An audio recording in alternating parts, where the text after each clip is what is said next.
Welcome you to pathology class. Today in this class we are going to discuss the characteristic processes, or you can say the various activities that takes place during metamorphism. To understand it, first of all it should be now very clear to you that metamorphism, when we say metamorphism, it means it is the transformation of rocks by temperature, pressure, and chemically active fluids. Right.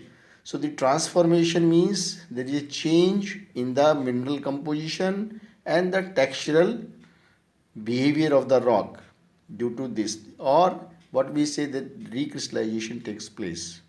So this is metamorphism, that is transformation in very simple way. If you want to say it, the transformation of rocks by temperature and pressure. Now this metamorphic rocks are produced by transformation of either sedimentary rocks, igneous rocks, or even the further alteration of other metamorphic rocks. So a metamorphic rock, it should be very clear, can be, or you can say the parent of a metamorphic rock can be igneous, sedimentary, and metamorphic. It may be metamorphic itself, that is the alteration of other metamorphic rocks. Now the next is that where this metamorphism takes place. If you talk in terms of earth, where this metamorphism occurs. Now in this diagram you can see it, that with the depth, there is the metamorphism in general occurs between 10 and 50 kilometer, between 10 to 50 kilometer in the earth's interior. And the reason is that we will see in the next you can say diagram, that the reason for increase of this, or you can say the cause of why this metamorphism occurs between 10 and 50 kilometer in the depth in the earth's interior. Now this is, you can say, diagram where you can say rocks, they do not melt. Now this is shown that it may be sedimentary, metamorphic, or igneous, and this the temperature, and due to this there is a, you can say, the recrystallization of rocks takes place, and as such the rocks do not melt. This transformation takes place in the solid state. Right. Now this next is what causes metamorphism. What causes metamorphism means what are the main causes of metamorphism. It is very simple, that heat and pressure. But where from heat comes? It's the temperature increase, greater temperature at greater depth. That's what we call the geothermal gradient. Right. Then the other cause is the radioactive isotopes. The unstable radioisotopes, they decay and heat is generated, and due to that metamorphism takes place. Then next is intruding magma. When a magma intrudes, naturally the overlying rocks, or you can say the rocks in which it intrudes, naturally they are subjected to higher temperature and they get metamorphosed. And next is your friction between moving bodies of rocks. That the friction between moving bodies means due to the plate tectonics, that is the reason.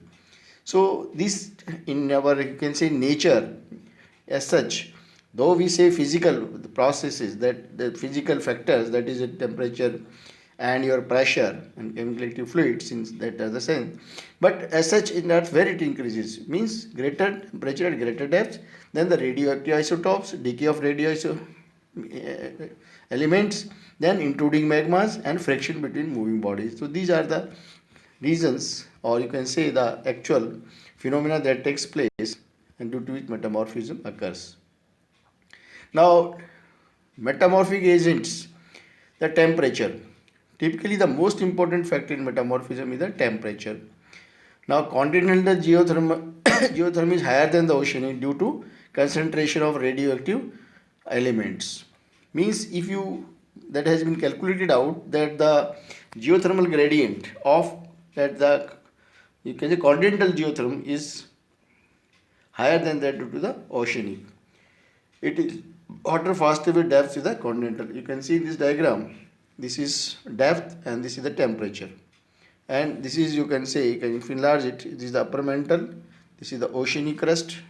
This is the continental crust, right? And now this continental geotherm and this is the oceanic geotherm. So the continental geotherm, you can see the temperature, it is higher than the oceanic that has been calculated out.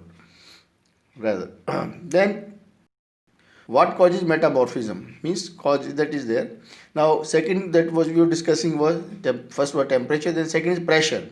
Now pressure is again of two types: uniform pressure, or to which we call that pressure if we subject it equally from all sides.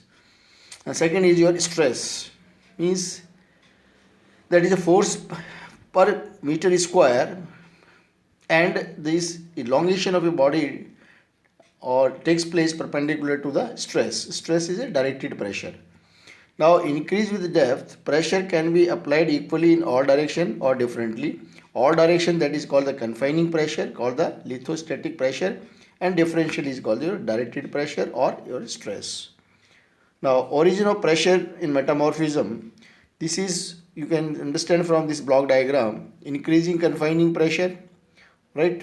Confining pressure, then the unconfined is, that is your undeformed strata. This is undeformed in the diagram you can see. Then this is the confining pressure, right? So deformed strata, and these are differential stresses convergent. This occurs in the convergent boundaries. Now in this diagram you can understand this, because this is the directed pressure causes rocks to become folded and minerals to reorient perpendicular to the stress. This foliation develops. So this foliation is very important in metamorphic rocks, right? And it develops due to the directed pressure or stress, and that develops, the elongation takes place, I told you, is the perpendicular to the your stress direction. The foliation, minerals recrystallize perpendicular to the directed pressure. If the minerals are flat, such as sheet like mica, their parallel orientation gives a layered look, layering unrelated to the original bedding in the parent rock. Then main factors causing metamorphism, that is the important, that is the parent rock.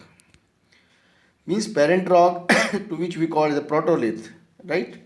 Means the rock which has undergone metamorphism. The rock that has gone under metamorphism naturally is the parent rock. To that is we call as the protolith. Now metamorphic rocks typically have same chemical composition as they were formed from. Means the bulk composition of the rock remains the same. Means this is it what of the parent rock as far as the chemical composition concerned, but different minerals, but made up of same atoms. But different minerals are formed. For example, you can say limestone, say for example CaCO3, right, plus say there was quartz, silica SiO2, they will form CaSiO3, rustonite. But the bulk composition before metamorphism or in the parent rock or after metamorphism in the metamorphic rock, that remain the same. So the type of protolith is a very important, means the what is the nature of the parent rock, what is the chemically the parent rock is. So to that we call the protolith. To a student of petrology, particularly in second year, you should first of all make it clear the protolith. So protolith is nothing in that way, it is the parent rock that has gone metamorphism, or you can say now to present day metamorphic rock is there. And if we know, or if we calculate out, or if we you can say search out, or you can say investigate the parent rock, to that parent rock will be called the protolith. For example, your marble is formed from the limestone. So the for marble metamorphic rock, the parent rock or the protolith is your limestone. Right. So the lump, the common types of sedimentary igneous rocks into broadly all these your sedimentary and igneous rocks, they can be divided into 6 categories. That the ultramafic. Once we say the term ultramafic, means these rocks have very high, more than 90% mafic minerals. Once they have high mafic, more than 90% mafic minerals, naturally they have your less silica, right? So in general, once we say high ultramafic means very high Mg, that what we say that the mafic minerals means iron magnesium bearing, Mg, Fe, nickel and chromium. So these will be the character of an ultramafic rock. Then mafic rocks high in Fe, Mg and Ca. Mafic rocks. Then the sedimentary shales, that are the pelitic rocks. Once we say pelitic rocks, means they are high in aluminium, sodium and silica. Right? Then carbonates, high in Ca, Mg, CO2. And the quartz, nearly pure SiO2, say your sandstone, such rocks. And then the quartzo-feldspathic, that means they have quartz and feldspars, high silica, sodium, potassium and aluminium. So these, the can say the parent of all metamorphic rocks, can be categorized in broad these categories, or you can see the type of protoliths. It's very interesting. Now next is metamorphic settings, where this metamorphic takes place. Now the four types of metamorphic settings, you try to understand these four types of metamorphic setting. First is your contact metamorphism. Means contact, the term itself says, means there is heat or from due to heat from the adjacents. This is the contact metamorphism. So for example, if a magma is intruding, the adjacent rocks get heat and they recrystallize. That is called contact metamorphism. There is also a term contact metasomatism. That metasomatism means there is something addition or the emanations of the magma, they are added to rock which is going metamorphism, is going under metamorphism. So that is that metasomatism means in addition to metamorphism, there is some components that are added from the magma. Now next, that is metamorphic setting is hydrothermal metamorphism. That is chemical alterations from hot iron rich waters. That is the hydrothermal metamorphism. Then the regional metamorphism occurs in the course of mountain belts. Very important. Course of in the mountain belts and subduction zones, converging plate margins, makes great volumes of the metamorphics, and includes burial metamorphism, burial of sediments deeper than 10 kilometers, non-foliated. That is means burial metamorphism. This non-foliated rocks are formed. Then dinothermal metamorphism, directed pressure in plate tectonics. Then the foliated rocks are formed, and dynamic smearing of minerals as fault slips, and that is most is the dinothermal. So in general, when we say the dinothermal, that regional metamorphism, it is your dinothermal metamorphism, and it is due to the combination of both factors, that is temperature and your directed pressure. Now once we say contact metamorphism, you can see in these block diagrams that this heat coming and the rocks, they get metamorphism. That is the body, that is the crystallization of your pluton that takes place due to that. Now hydrothermal, the solutions with these pictures you can see, means I told you metasomatism by the your more mobile fluids, means some elements are added from the magma, evidence of existence of metamorphic fluids required for your hydrous H2O OH carbonate phases. And then in the regional metamorphism, we have just taken in the subduction zones, in the continent, the plate tectonics, and then the continent collisions, compression stress deformations, collides. And then the dinothermal metamorphism, this you can understand with the block diagram. This is the, you can see the subduction plate, means this is the oceanic plate that is going subduction, and you can rocks and sediments in edges of the plate margins. So this is where your metamorphism takes place. These are the volcanoes that are formed, and due to that the metamorphism takes place. Again, this related to your directed pressure. Here it is, rocks are formed. Now the diagram, they themselves are very clear, and I think you get the concept or the reasons of the origin. Then the orogenic regional metamorphism, in this is a case studied in your Barrow studied in Scotland. These few diagrams, sequence of zones. This is very important. Zones now recognized in metamorphic mineral assemblages. That is the chloride zone, means the pelitic rocks are slates or phyllites and typically contain chloride muscovite quartz, that is a chloride zone. Then the biotite slates give way to phyllites and cyst. You all know that a rock, sedimentary rock shale, it metamorphoses, converts into slate, phyllite, and cyst. Now, during this, the different index minerals they appear, and accordingly, between two index minerals or isogrades, the zones have been established. So, chloride zone you can say is the lowest grade in that sense. Then the biotite zones, mean biotite, quartz, muscovite, such minerals. Then the garnets is with concubis and red almandine, albite or nucleus. Sterolite zone cyst with sterolite, biotite, muscovite. Then kyanite zone cyst with kyanite, biotite, muscovite. Sillimanite cyst niches with sillimanite, biotite, muscovite quartz. So this is with increasing, you can say, is grade of metamorphism, and then the metamorphism grade and index minerals. This is very, you all know that index minerals are good indicators of metamorphic conditions in which they form. Means that with this diagram, things are very clear. This is what we discussed just now. That this is the chloride. You can see this is increasing metamorphism. Chloride, then muscovite, the biotite, garnet, right? So this is with increasing and the different minerals do they appear.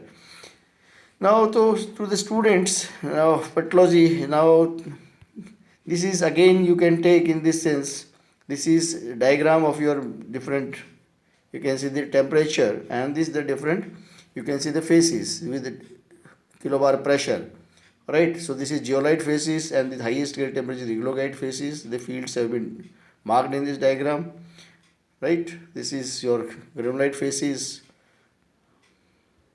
then your amphibolite phases, green cyst, blue cyst, like these phases have been marked now. Now interesting is that I will show you some diagrams of your that rocks that are there. Now this is non-foliated, this is example of quartzite. You quartzite, you know there is orthoquartzite, means if it is sedimentary also, and quartzite is metamorphic also. So once to distinguish this is an, you can say, the sample of quartzite, right? This is naturally non-foliated rocks. It comes in the category of non-foliated, means this is formed under the uniform pressure in that sense, or temperature only, and right. And this is, you can say, flattening of quartz grains in quartzite that takes place, that has been explained in this. Then next is your common metamorphic, your non-foliated rocks. Coarse marble is a very common example. One example already discussed, that is the quartzite. Next is your marble, coarse crystalline parent rock, usually limestone, composed of calcite crystals. Fabric can be random or oriented. So this is a figure, or you can see this is the diagram or photograph of a marble. It is, you can see it is non-foliated, right? That takes place. Then the common foliated rocks, that is slate. Slate, I told you, the shale, slate, phyllite, cyst, and gneiss. So slate is is lowest stage, you can say, of transformation of shale by metamorphism. Very fine grained, excellent rock cleavage, often perpendicular to original, made by low grade of shales. Example slate. Then next is slate. You can see the diagram of slate. The foliation develops. Then the phyllites, right? Then the cyst. Cyst, they become, grain size increases, medium to coarse grain, comprised of platy minerals. The term cyst describes the texture. To indicate this, once we say cyst, now SS cyst describes the texture, that is there. But exactly when we want to say that the name of that minerals that are prefixed before cyst, say suppose it is only biotite, so it will be biotite cyst. If there is hornblende also and biotite dominating, first we will write biotite hornblende cyst, like this. So the term cyst as such is the textural term that is describes the texture of the composition. To indicate composition, mineral names are used, such as mica cyst, as I told you. And this is, you can say, the cyst. You can see this foliated foliation, medium to coarse grain, comprise platinum and mica. Describe the texture, right? See, this is common foliated. Then the gneiss. Gneiss is very common. This is very can understand, in which there is in foliated rocks, medium to coarse grain, banded appearance, high grade metamorphic, composed of light colored feldspar layer with band dark minerals. Now this is segregation of minerals takes place. The This is your dark minerals, this is mafic minerals, and alternate felsic minerals, dark minerals, felsic minerals like this. So there is, you can say the composed of light colored feldspar layers with bands of dark minerals. So this is next reference to this. So this is, should distinguish, means the main that these metamorphic rocks, they are foliated. If they are foliated, means they are formed under stress conditions, and there will be in the foliation or parallelism, elongation, foliation planes, such things will develop. In non-foliated rocks, it will be, you can say, granoblastic, means there will no uniform, they are formed under uniform pressure, right? This is the highest migmatite rocks when partial melting takes place starts. So this is in diagram with this photograph, this is the migmatites, and this the heat the rock when the minerals with the lowest melting points at the, this is quartz and feldspars, at the pressure melt and recrystallize, we get separate bands of metamorphic and igneous rocks. So this rock appears as it's a mixed rock or hybrid rock of metamorphic or igneous, because this quartz and feldspar that melts and recrystallize, and that appears as an igneous component and the rest as a metamorphic component. Right. So this foliation, in such we want to understand any planar fabric element, right? Foliation is any planar fabric element, whereas lineation any linear fabric element. That is important. Lineation means any that is a linear, means showing a line in a direction, whereas foliation is a planar fabric element. That is important. Cleavage, the property of rock to split along a regular set of parallel or deep, means this is all the lineation, foliation, all this is other characters of your foliated rocks, means which are formed under the stress conditions. Cystosity, these terms, gneissos, gneissic, these are all foliated rocks, character of foliated rock formed under directed pressures. You can see this is foliated metamorphic rocks, and non, this is again this is non-foliated rocks, non-flash. You don't see any elongation, parallelism, or foliation. Right? Again, this is non-foliated. This is marble. This is non-foliated. Then the quartzite I showed in the earlier. So metamorph. So it is now you should make up your mind that this foliation.